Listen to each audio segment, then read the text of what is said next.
ಸಿದ್ದರಾಮಯ್ಯ ಕುರ್ಚಿಗೆ ಆಪ್ತರಿಂದಲೇ ಕಂಟಕ ಎದುರಾಯ್ತಾ ಅಂತ ಅಶ್ವವೇಗ ನ್ಯೂಸ್ ನಲ್ಲಿ ಬಿಗ್ ಎಕ್ಸ್ಕ್ಲೂಸಿವ್ ಸ್ಟೋರಿಯನ್ನು ನಿಮ್ಮ ಮುಂದೆ ಇಡ್ತಾ ಇದ್ದೀವಿ. ಸಿದ್ದರಾಮಯ್ಯನವರ ಕುರ್ಚಿಗೆ ಈಗ ಸಿದ್ದರಾಮಯ್ಯ ಆಪ್ತರಿಂದಲೇ ಕಂಟಕ ಎದುರಾಯ್ತಾ? ಅಶ್ವವೇಗ ನ್ಯೂಸ್ ನಲ್ಲಿ ಬಿಗ್ ಎಕ್ಸ್ಕ್ಲೂಸಿವ್ ಸ್ಟೋರಿ. ಡಿಕೆಶಿ ಮತ್ತು ಟೀಮ್ ಮಾತ್ರವಲ್ಲ, ಸಿದ್ದರಾಮಯ್ಯ ಗೆಳೆಯರಿಂದ ಕುಚಿಕುಗಳಿಂದಲೇ ಸಂಕಷ್ಟ ಶುರುವಾಗಿದೆ. ಈಗ ಸಿಎಂ ಸಿದ್ದರಾಮಯ್ಯಗೆ ಜೊತೆಗಿದ್ದವರಿಂದಲೇ ಖೆಡ್ಡ. ಫಾಲೋವರ್ಸ್ ಅಂದುಕೊಂಡವರು ತೆರೆಮರೆಯಲ್ಲಿ ಮಸಲತ್ತು ಮಾಡುತ್ತಿದ್ದಾರಾ? ಡಿಕೆ ಪವರ್ ಫೈಟ್ ಮಧ್ಯೆ ಆಪ್ತರಿಂದ ದಲಿತ ಸಿಎಂ ದಾಳ ಉರುಳಿದೆ. ದಲಿತ ಸಿಎಂಗಾಗಿ ಸಿದ್ದು ಆಪ್ತರಿಂದಲೇ ಡಿಮ್ಯಾಂಡ್ ಕೇಳಿ ಬರ್ತಿದೆ. ಸಿಕ್ಕರೆ ಈ ಅವಧಿಯಲ್ಲಿ ಅವಕಾಶ ಸಿಗಲಿ ಅನ್ನೋ ತಂತ್ರವನ್ನ ಮಾಡ್ತಿದ್ದಾರಂತೆ. ಪವರ್ ಫೈಟ್ ನಲ್ಲಿ ದಲಿತ ದಾಳ ಉರುಳಿಸುತ್ತಿದ್ದಾರೆ ಆಪ್ತರು, ಸಿಎಂ ಆಪ್ತರು. ಸಿದ್ದು ಜೊತೆಗೆ ನಾವಿದ್ದೇವೆ ಎಂದುಕೊಂಡೆ ಸಿಎಂ ಸ್ಥಾನದ ಟಾರ್ಗೆಟ್ ಮಾಡ್ತಿದ್ದಾರಂತೆ. ಹೈಕಮಾಂಡ್ ನಾಯಕರ ಭೇಟಿಯಾಗಿ ಲಾಬಿ ಕೂಡ ಜೋರಾಗಿದೆ. ಈಗ ಇಬ್ಬರ ಜಗಳದಲ್ಲಿ ಮೂರನೇ ಅವರಿಗೆ ಲಾಭ ಅನ್ನುವಂತಹ ತಂತ್ರವನ್ನ ಬಳಸ್ತಿದ್ದಾರೆ. ಸಿದ್ದು ಡಿಕೆಶಿ ಬಣದ ಮಧ್ಯೆ ದಲಿತ ನಾಯಕರು race ನಲ್ಲಿದ್ದಾರೆ. CM Siddaramaiah ಜೊತೆಗಿದ್ದೇ ಆಪ್ತರಿಂದ ಖೆಡ್ಡ.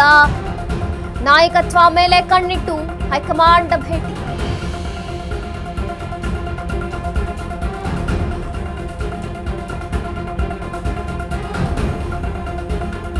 Ashwavega news ನಲ್ಲಿ ಬಿಗ್ ಎಕ್ಸ್ಕ್ಲೂಸಿವ್ ಸ್ಟೋರಿಯನ್ನು ನಿಮ್ಮ ಮುಂದೆ ಇಡ್ತಾ ಇದ್ದೀವಿ. ಸಿದ್ದರಾಮಯ್ಯನವರ ಕುರ್ಚಿಗೆ ಕೇವಲ ಡಿಕೆಶಿ ಬಣದಿಂದ ಅಂತಷ್ಟೇ ಅಲ್ಲ, ಈಗ ಆಪ್ತರಿಂದಲೂ ಕೂಡ ಸಂಕಷ್ಟ ಎದುರಾಗಿದೆ. ಜೊತೆಗಿದ್ದವರೇ ಖೆಡ್ಡ ತೋಡ್ತಿದ್ದಾರೆ. ಈಗ ಫಾಲೋವರ್ಸ್ ಅಂದುಕೊಂಡವರೇ ತೆರೆಮರೆಯಲ್ಲಿ ಮಸಲತ್ತು ಮಾಡುತ್ತಿದ್ದಾರಾ ಸಿಎಂ ವಿರುದ್ಧ? ಡಿಕೆ ಪವರ್ ಫೈಟ್ ಮಧ್ಯೆ ಆಪ್ತರಿಂದ ಈಗ ದಲಿತ ಸಿಎಂ ದಾಳ ಉರುಳಿದೆ. ದಲಿತರ ನಾಯಕರಾಗಬೇಕು, ದಲಿತರ ಸಿಎಂ ಆಗಬೇಕು ಅಂತ ಈಗ ಆಪ್ತರು ಡಿಮಾಂಡ್ ಏನಿತ್ತೋ ಅದೇ ಸಿಕ್ಕರೆ ಅವಕಾಶ ಈಗಲೇ ಸಿಗ್ಲಿ ಅನ್ನುವಂತಹ ತಂತ್ರವನ್ನ ಸಿಎಂ ಆಪ್ತರೇ ಬಳಸ್ತಿದ್ದಾರೆ. ಪವರ್ ಫೈಟ್ ನಲ್ಲಿ ದಲಿತ ದಾಳ ಉರುಳಿಸುತ್ತಿದ್ದಾರೆ ಆಪ್ತರು. ಸಿದ್ದು ಜೊತೆಗೆ ನಾವಿದ್ದೇವೆ ಎಂದುಕೊಂಡೆ ಸಿಎಂ ಸ್ಥಾನಕ್ಕೆ ಟಾರ್ಗೆಟ್ ಮಾಡ್ತಿದ್ದಾರಂತೆ. ಹೈಕಮಾಂಡ್ ನಾಯಕರನ್ನ ಭೇಟಿಯಾಗಿ ಲಾಬಿ ಕೂಡ ಜೋರಾಗಿರುವಂತದ್ದು. ಇಬ್ಬರ ಜಗಳದಲ್ಲಿ ಮೂರನೇವರಿಗೆ ಲಾಭ ಅಂತ ಈಗ ಡಿಕೆ ಶಿವಕುಮಾರ್ ಮತ್ತು ಸಿಎಂ ಸಿದ್ದರಾಮಯ್ಯನವರ ಮಧ್ಯದಲ್ಲಿ ಲಾಭವನ್ನ ಮಾಡಿಕೊಳ್ಳಿಕ್ಕೆ ಸಾಕಷ್ಟು ಜನ ದಾಳವನ್ನ ಉರುಳಿಸುತ್ತಿದ್ದಾರೆ. ಜೊತೆಗಿದ್ದಂತಹ ಆಪ್ತರೇ ಖೆಡ್ಡ ತೋಡ್ತಿದ್ದಾರೆ. ನಾಯಕತ್ವದ ಮೇಲೆ ಕಣ್ಣಿಟ್ಟು ಹೈಕಮಾಂಡ್ ಭೇಟಿಯಾಗ್ತಿದ್ದಾರಾ? ಮೇಲಿಂದ ಮೇಲೆ ವರಿಷ್ಠರನ್ನ ಭೇಟಿಯಾಗೋದು, ಹೈಕಮಾಂಡ್ ನಾಯಕರನ್ನ ಭೇಟಿಯಾಗೋದು. ಆಪ್ತರಿಂದ ಸಂಕಷ್ಟ ಎದುರಾಗಿದೆ. ಈಗ ಬರೀ ಡಿಕೆಶಿ ಮುಖ್ಯಮಂತ್ರಿ ಆಗಬೇಕು ಅನ್ನುವಂತಹ ಕೂಗಷ್ಟೇ ಅಲ್ಲ, ಈಗ ದಲಿತ ನಾಯಕರು ಸಿಎಂ ಆಗಬೇಕು, ದಲಿತರು ಮುಖ್ಯಮಂತ್ರಿ ಆಗಬೇಕು, ಮುಂದಿನ ಮುಖ್ಯಮಂತ್ರಿ ಅಂತ ಆದ್ರೆ ಅದು ದಲಿತರೇ ಅನ್ನುವಂತಹ ರೀತಿಯಲ್ಲಿ ಕಾಂಗ್ರೆಸ್ ಸಿಎಂ ಬಣದ ಅನೇಕ ನಾಯಕರುಗಳಿಗೆ ಪೈಪೋಟಿಯಲ್ಲಿರುವಂತೆ ಕಾಣ್ತಿದೆ. ಯಾಕೆಂದ್ರೆ ಮೇಲಿಂದ ಮೇಲೆ ದೆಹಲಿಗೆ ಹೋಗ್ತಾರೆ, ಮೇಲಿಂದ ಮೇಲೆ ಹೈಕಮಾಂಡ್ ವರಿಷ್ಠರನ್ನ ಭೇಟಿ ಮಾಡ್ತಾರೆ, ಮೇಲಿಂದ ಮೇಲೆ ವರಿಷ್ಠರ ಜೊತೆಗೆ ಚರ್ಚೆ ಮಾಡ್ತಾರೆ, ಜೊತೆಗೆ ಹೈ ಲೆವೆಲ್ ಫೋನ್ ಕಾಲ್ಗಳು ಇಲ್ಲಿನ ನಾಯಕರುಗಳಿಗೆ ಬರುತ್ತೆ, ಸಿಎಂ ಆಪ್ತರಿಗೆ ಬರುತ್ತೆ.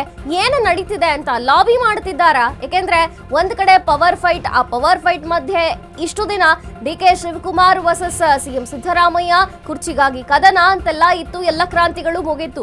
ಈ ಕ್ರಾಂತಿಗಳು ಬಗೆಹರಿಯಂತೆ ಕಾಣ್ತಿಲ್ಲ. ಆದ್ರೆ ಇದೇ ಟೈಮ್ ಅಂತ ಬೇಳೆ ಬೇಯಿಸ್ಕೊಳ್ಳಕ್ಕೆ ಟ್ರೈ ಮಾಡ್ತಿದ್ದಾರಾ ಸಿಎಂ ಆಪ್ತರು ಅಂತ ಅನಿಸ್ತಿದೆ. ಇಸಿ ಬಗ್ಗೆ ಹೆಚ್ಚಿನ ಮಾಹಿತಿಯನ್ನ ಕೊಡ್ತಾರೆ ಪ್ರತಿನಿಧಿ ದೀಪ. ಎಸ್ ದೀಪ, ಈಗ ಡಿಕೆಶಿ ವರ್ಸಸ್ ಸಿಎಂ ಮಾತ್ರ ಅಲ್ಲ, ಇವರಿಬ್ಬರ ಕುರ್ಚಿ ಫೈಟ್ ಅಲ್ಲ, ಈಗ ಸಾಕಷ್ಟು ಜನ ಇಲ್ಲಿ ಇದರ ಲಾಭವನ್ನ ಪಡ್ಕೊಳ್ಳಿಕ್ಕೆ ತಂತ್ರವನ್ನ ರೂಪಿಸ್ತಿದ್ದಾರೆ ಅಂತ ಅನಿಸ್ತಿದೆ. ಏನಿದೆ ಹೆಚ್ಚಿನ ಮಾಹಿತಿ ದೀಪ? ಮಂಜರಿ, ನಿಜ. ಏನು ಇಷ್ಟು ದಿನ ಸಿಎಂ ಡಿಸಿಎಂ ನಡುವೆ ಇದ್ದಂತಹ ಫೈಟ್ ಇದೀಗ ಬೇರೆ ಬೇರೆ ನಾಯಕರ ವಿಚಾರವಾಗಿ ಕೂಡ ಮುಂದುವರೆದಿದೆ. ಅಂದ್ರೆ ದಲಿತ ಅಸ್ತ್ರವನ್ನ ಇದೀಗ ಪ್ರಯೋಗ ಮಾಡ್ತಿದ್ದಾರೆ. ಇದು ಇಷ್ಟು ಚುರುಕಾಗಿರ್ಲಿಲ್ಲ, ಆದ್ರೆ ಇದೀಗ ನೇರವಾಗಿ ದಲಿತರಿಗೆ ಸಿಗಲೇಬೇಕು ಅನ್ನುವಂತಹ ನಿಟ್ಟಿನಲ್ಲಿ ಹಿರಿಯ ಸಚಿವರು ಕೂಡ ಫೀಲ್ಡ್ಗೆ ಇಳಿದಿರುವಂತದ್ದು. ಎಲ್ಲೋ ಒಂದ್ ಕಡೆ ತಾವು ಸಿಎಂ ಜೊತೆಗಿದ್ದೇವೆ ಅನ್ನುವಂತಹದನ್ನ ತೋರಿಸಿಕೊಳ್ಳುವಂತಹ ಜೊತೆಗೆ ತಮಗೂ ಇಲ್ಲಿ ಅವಕಾಶ ಬೇಕು ಅನ್ನುವಂತಹ ನಿಟ್ಟಿನಲ್ಲೂ ಕೂಡ ಒಂದಿಷ್ಟು ಪ್ರಯತ್ನಗಳು ನಡೀತಿದೆ. ಸಾಲಿನಲ್ಲಿ ಅಂದ್ರೆ ಆ ಸಿಎಂ ರೇಸ್ನ ಸಾಲಿನಲ್ಲಿ ಪರಮೇಶ್ವರ್ ಇರಬಹುದು ಅಥವಾ ಇನ್ನಿತರ ದಲಿತ ನಾಯಕರುಗಳು ಇರಬಹುದು.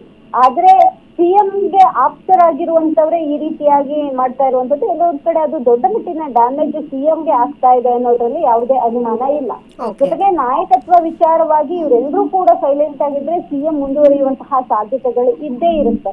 ಇಲ್ಲ ಅಂತಂದ್ರೆ ನಾಯಕತ್ವ ಬದಲಾವಣೆ ಮಾಡ್ತೀವಿ ಅಂದಾಗ ಹಿಂದೆಯೂ ಕೂಡ 2-3 ಬಾರಿ ಯಾವಾಗ ದಲಿತ ನಾಯಕರಿಗೆ ತಪ್ಪಿತ್ತು ಸಿಎಂ ಸ್ಥಾನ, ಅದನ್ನ ಈಗ ಕ್ಲೈಮ್ ಮಾಡ್ಕೊಳ್ತಾ ಇದ್ದಾರೆ. ಹಾಗಾಗಿ ಅದು ಕೂಡ ಸಿಎಂಗೆ ಎಫೆಕ್ಟ್ ಆಗ್ತಾ ಇದೆ ಅನ್ನೋದ್ರಲ್ಲಿ ಯಾವುದೇ ಅನುಮಾನ ಇಲ್ಲ ಮಂಜರಿ. ಓಕೆ ದೀಪಾ, ಥ್ಯಾಂಕ್ ಯು ನಿಮ್ಮೆಲ್ಲ ಮಾಹಿತಿಗಾಗಿ. ನಾಯಕತ್ವದ ಮೇಲೆ ಕಣ್ಣಿಟ್ಟು ಈಗ ಬೇಳೆ ಬೇಯಿಸ್ಕೊಳ್ತಿದ್ದಾರೆ ಇತರ ಸಿಎಂ ಆಪ್ತರು. ಸಿಎಂ ಸಿದ್ದರಾಮಯ್ಯ ಕುರ್ಚಿಗೆ ಈಗ ಆಪ್ತರಿಂದಲೇ ಕಂಟಕ ಎದುರಾಗಿದೆ. ದಲಿತ ದಾಳವನ್ನ ಉರುಳಿಸಿ ಅವರವರ ಲಾಭವನ್ನ ಪಡ್ಕೊಳ್ಳೋಕೆ ಟ್ರೈ ಮಾಡ್ತಿದ್ದಾರೆ ಅಂತ ಅನ್ಸುತ್ತೆ.